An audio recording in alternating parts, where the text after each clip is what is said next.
Hello, how's it going, folks? Welcome to another episode of The Rundown for MMALatestNews.com. Go to MMA Latest for actual legitimate news articles as opposed to just a guy like me talking nonsense. Now, I always am serious about what I talk and I do love this sport, but however, some of the articles, most of the articles, if not all of them on MMA Latest News, are a different level of pedigree and classness to them. What I like about MMALatestNews.com, one of the reasons why I joined with them was you can get your articles obviously about the latest stuff about Floyd Mayweather or whatever and joining the UFC and all CM Punk gonna fight and all this Conor McGregor, where's Conor McGregor? You can get that. That's fine. But you can also get articles on everything else that's actually MMA as opposed to just the top um, tabloidic stuff of the UFC.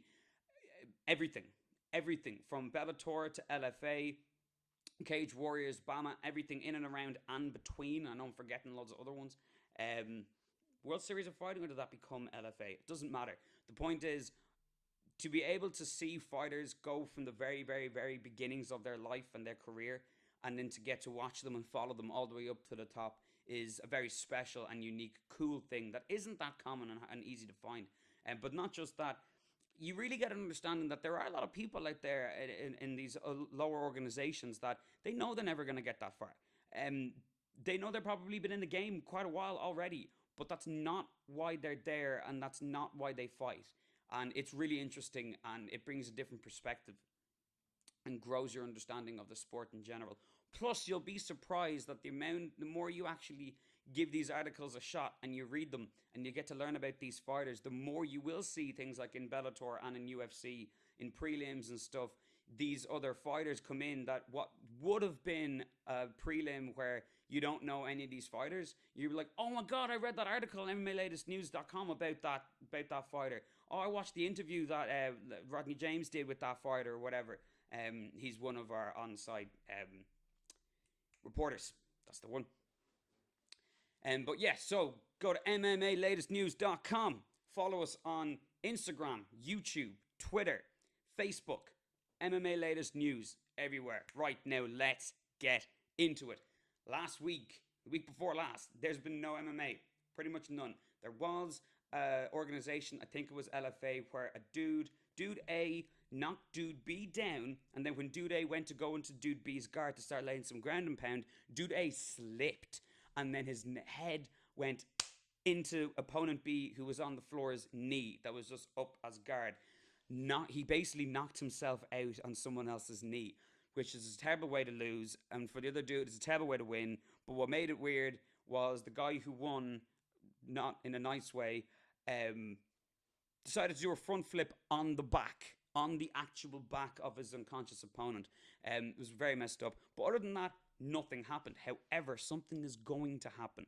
And it's one of the most, for me and for a lot of people, anticipated fights in a long, long, long time because there's no mad carnivalness, like circus act to why this fight is going to be compelling. You have two of maybe the highest level fighters in the game at their weight class competing against each other. The best matchup you can possibly make of the highest level fighters.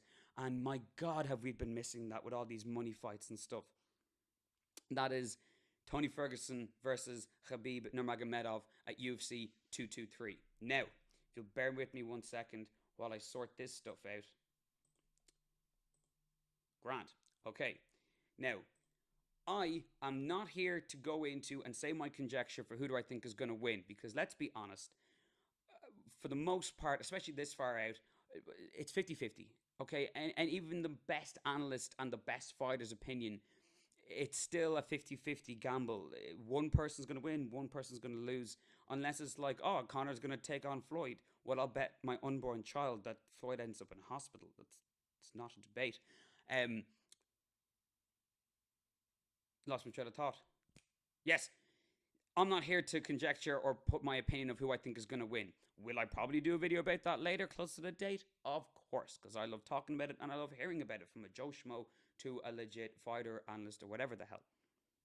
But what I do want to do is briefly talk about the different skill sets and pedigrees of the fight style that make these fighters unique and compelling, and why it's a compelling fight to see these two fighters as well take on each other. And that is the 10th Planet Jiu Jitsu game style and mentality that is adopted by Tony Ferguson, and the Combat Sambo style and mindset that is adopted by Khabib Nurmagomedov. So what I've done is I've got, first of all, I have to break down Combat Sambo because it's way deeper than I thought. I'm not going to go in for ages. I don't have the time to go in for ages saying everything, but what I will do is just talk about it a bit and leave something up there just for you to read that breaks down the three types of Combat Sambo. So if you will bear with me 1 second, and three, two, one. There we go. Okay.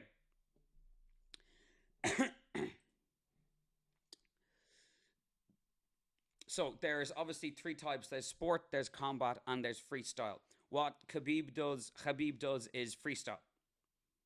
Um, there is a much more karate, point karate style essence to it when you're talking about the sport sambo. There's a lot less viciousness and a lot less fight ending, I'm gonna wreck shop kind of moves and allowances. So you can read it all there in front of you, because as I said, I'm not just gonna sit there and read it. It's boring for me and it's boring for you. We have eyes, we can read. Um, Combat Sambo is the one that is what Khabib uses. It's adopted by the military.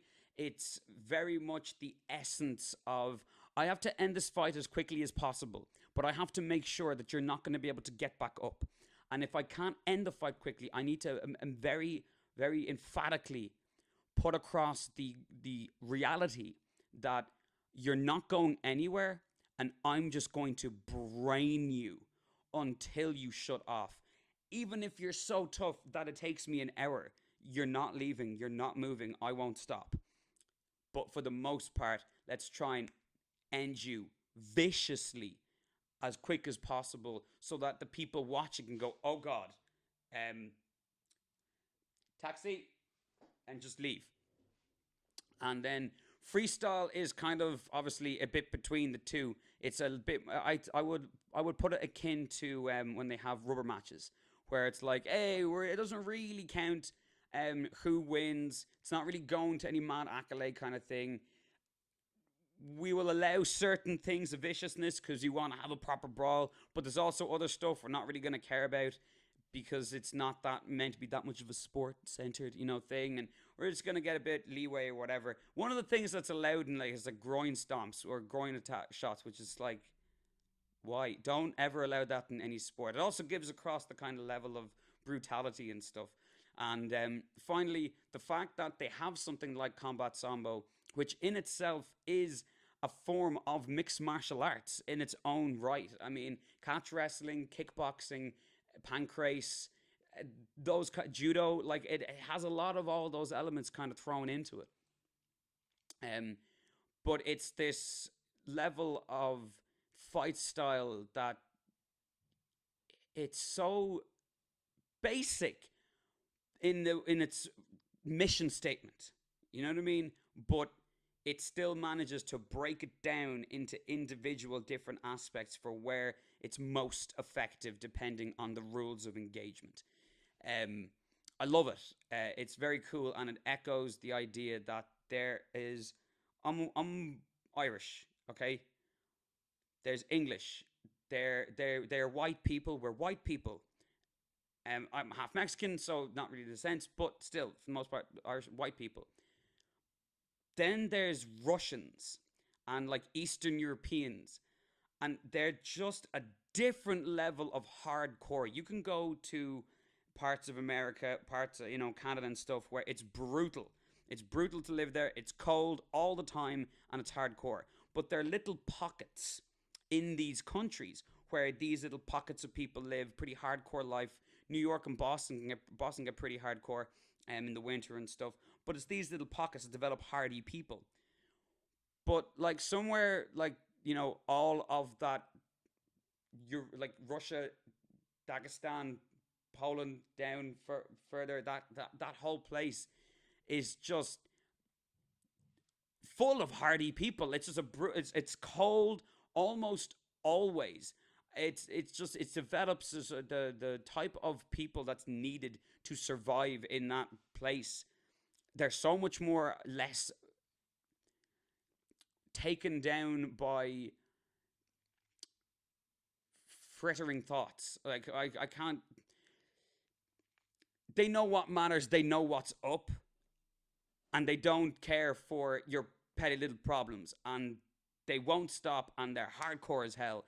And when those kind of mentality people fight, and when they adopt their own martial art and ingrain it into their young, you get these terrifying creatures that can just wreck shop so easily, so quickly, and they are so humbled. It's insane how humbled that they are in comparison. It's madness. And that is Combat Sambo in a nutshell. It's such a uniquely different form of I'm going to take your lunch money. And it's great. Now we're going to go down to, if we can, I'm going to break down 10th Planet and Combat Sambo. So let us transition. The etymology, right? I want to get into that very quickly. And the etymology of 10th Planet, the phrase, the term 10th Planet Jiu-Jitsu, and where the name of Combat Sambo, what Sambo is, which I'm going to butcher this pronunciation, but bear with me. Samozachita bez... Oh, God. Oruchia. Samozachita bez oruchia, which is Russian for self-defense without weapons. Blunt, basic, honest, to the point. Then you have 10th Planet Jiu-Jitsu. It's a quote from Eddie Bravo. I might not have been born on the 10th planet. I'd like to think that my style of jiu-jitsu certainly was. I'm not going to go into what the 10th planet is particularly, but if you want to Google Nibiru Zachariah Hitchens, Eddie Bravo, 10th planet, you'll get the idea. But it's the concept that his way of thinking for how to do ground grappling is so out of this world, so different than the norm, that you'd think it was developed by a different race of creatures on a totally different planet. And it's so contrastingly different from the standard Brazilian Jiu-Jitsu that people grow to know. The founder, obviously, Eddie Bravo of 10th Planet, whose name is Edgar Cano, that I did not know. And then three dudes founded Sambo, which kind of, I don't know if that reflects why there's three types of Sambo, but it certainly reflects the idea that if you have three brain people together defining and characterizing a particular martial arts, you can really get down to the nitty-gritties of what's important and then break it off into the rules of engagement where each type of effective move is necessary and when it's effective, and the defense and everything like that. So there's a lot of brains, a lot of minds together. Eddie is one of those people similar to Pink Floyd, Shine on You Crazy Diamond, Syd Barrett, where it's like he has to be in himself, in his own head. And even if the logic doesn't make sense to a lot of people, it makes sense to him. And once he can disseminate that so it makes sense to other people, you realize this guy's a genius. So 10th Planet is no-gi grappling. The difference is that when you have something to grapple onto, the implementation of, or how you can implement different types of maneuvers, how you can hold someone to you, clinch with them, tie them up, wrap them up. There's so many things available to you off the bat, straight off hand. When you have absolutely no things to grab hold of, no points of contact that you can manipulate and twist that aren't limbs, then your attack game has to be a lot more effective, a lot more aggressive, and a lot less time to wait and take your time. Street combat of Sambo is what it says in the tin. I'm not here to win points. This is on the street. I gotta shut you down. Gotta make it quick. The organization for 10th Planet, it's so unique. It has its own organization. That's EBI, the Eddie Bravo Invitational. Eddie Bravo's rule set based on the style of 10th Planet has now made it into other organizations. Like there's a child submission grappling, and that's going to adopt the EBI rules. I think, um, what's his name? Not Donaher, the other Gary Tonin.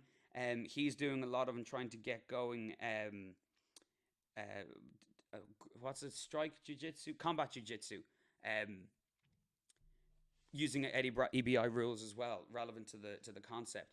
Um, then you have FIAS, right? And FIAS basically means like the International Federation of Amateur Sambo. It's an international federation. As a country, they have built a federation of people that have checks and balances and tier systems and rules and legacies and pedigrees to evolve in this sport. So by the time you've got to the top, the regime, the vigorousness of what you've gone through, the amount of people you've beaten, the level of caliber and quality of the people that you've beaten is insane. That when you are at the top, you are a legitimized killer. So, and that's when most people, like, they'll get to that when they're like 18, 19, like Khabib, and then go into MMA. And it's just people who aren't used to that level of discipline and pedigree coming into their world. It it's not just a shock, it's an absolute reality warp. You see it in people's faces when he fights them sometimes. Okay, so 10 Planet Jiu Jitsu, just going to go through it real quickly. Built for MMA, no gi, leg locks, finishes, offensive clinch, strike avoidance, unpredictability, always dangerous and always evolving. Basically, it's the concept of, if you watch any kind of EBI battle, any 10 Planet Jiu Jitsu battle, two people will stand and then one guy will slide right into the legs, just slide right into him and start wrapping him up. And the other guy's trying to fight out, and there's no take time. There's no hold and bit by bit, I'm going to work my way. No, no. It's, I gotta avoid getting punched in the face, so I gotta keep moving. I can't keep moving for no absolute reason, or I leave myself vulnerable to other positions and other shots. I gotta have a purpose to why I'm moving. I have to be offensive, not just defensive, offensive, because I don't want to get punched in the face. I don't want them to think that they can linger and punch me in the face, because if they do, I've got their arm and I'm taking it home with me. Strike avoidance is with that as well. The unpredictability, you're going to move around in ways that people have planned for and trained for, assuming that you're going to try a certain specific textbook move, but you're not. You're attacking with things that people don't even know exist. The unpredictability of it means that the average maneuver or counter maneuver you have to defuse someone who's attacking you on the ground is irrelevant, because you're not trying to defuse anything that they're going to try and inflict on you. So you're always dangerous. One of the things about 10 Planet Jiu-Jitsu and the EBI rules is finishes. The fight's finish. You have to get a finish. There's no point system. It's very much just, if you don't submit the guy, we're going to start off a round with you getting the guy in a compromised position. And then after that, he gets you in a compromised position. And we keep going back and forth. And when you finish each other, whoever got the quicker finish, you win. And that's if it boils down to that, but it's usually not. But it's about finishing it, getting it done, being vicious, being violent, creating an assassin out of a jiu-jitsu artist, as opposed to someone who can just stop a fight from happening or lock a guy down. And as always evolving, always growing, out of this world, always thinking. Then for Sambo, street combat, focus on top position, survival, overwhelm, lockdown. That's as in to make someone able to really do anything. Heavy strikes, point style strikes. I put heavy and point style strikes one after another, but that was just to make it pretty. I actually mean as in, like, they fight a lot of their strikes. If you watch a lot of Fedor stuff as well, it's very tentative, very not tentative, very cerebral kind of accurate shots, very accurate. I want you to move and react a certain way, and I want to connect with you a certain way. There's very little of this blind swinging nonsense. However, they put power into the shots that you don't usually see from a point karate style fighter or something like that, or even the average kickboxer. It's more of like the whack you get from like a Muay Thai kick. So I put those two together. Judo flips and then leg locks. They do a bit of leg locks, but it's just I put the judo flips and the leg locks to show as well that it's very much all rounded. It's not very strict to only wrestle. Oh, I'm wrestling you, but it's not working. Okay, I'm gonna judo flip you then. And this is all pedigree ingrained, so it's not stuff learned later on after time in the cage. Very much about grabbing you, getting a hold of you, locking you down, shutting you down, throwing you around the floor, ragdolling you, making you feel like you don't belong here, fighting for my own survival. I gotta make sure you're done, you're cut, you can't move, so I don't have to worry about you attacking me. That if I can't shut you down immediately and end you, I'm gonna put you in a position that you can't get out of, and I'm just gonna keep smashing your face. And we can be here all day, sunshine, but I'm not stopping. I'm relentless, and you're done. And the two of them together are so very different, but they're so uniquely shared in the fact that neither are about gaining points, neither are about gaining favor of, oh, I'm going to mentally get to you, and no, neither of them. They're both about their own manner of shutting someone down, finishing the fight, and if you can't be finished normally, I'm never gonna stop constantly trying to take you out with a plethora of either pedigree, textbook, solid, refined shit, or completely out the box. You don't even know where it's coming from. Cacophony of weapons, and those two together, those two matching up in a match. You don't even have to have madly high level people for that to be intriguing. So the fact you have people like Tony Ferguson and Khabib Nurmagomedov fighting, it's so good, and I can't wait, and I'm so excited. And then finally, just I want to put in little bits of the 10 Planet style, the Combat Sambo style, and then how that kind of reflects into who they are as fighters and their own fight style. Just very quickly before we end. I said I was going to go to 15 minutes, and I didn't. I'm so sorry. I tried my best, but I can't help but not talk. So, cardio for days, unpredictable, cutter. Cutter is not like, hey, no cutting, I'm talking to you, Mr. Cutter. No, as in like, slice you up, boy. Razors. Razors on the shins, just cut you up. That ability makes people holding you and locking you down in a position a lot harder because you're so slippery. But for someone as out the box and dynamic as Tony Ferguson, even not being able to have the proper grip, that's okay. He can slip and roll and move around to the weirdest positions. No holds. Like you can't wrestle win him. You can't strike win him.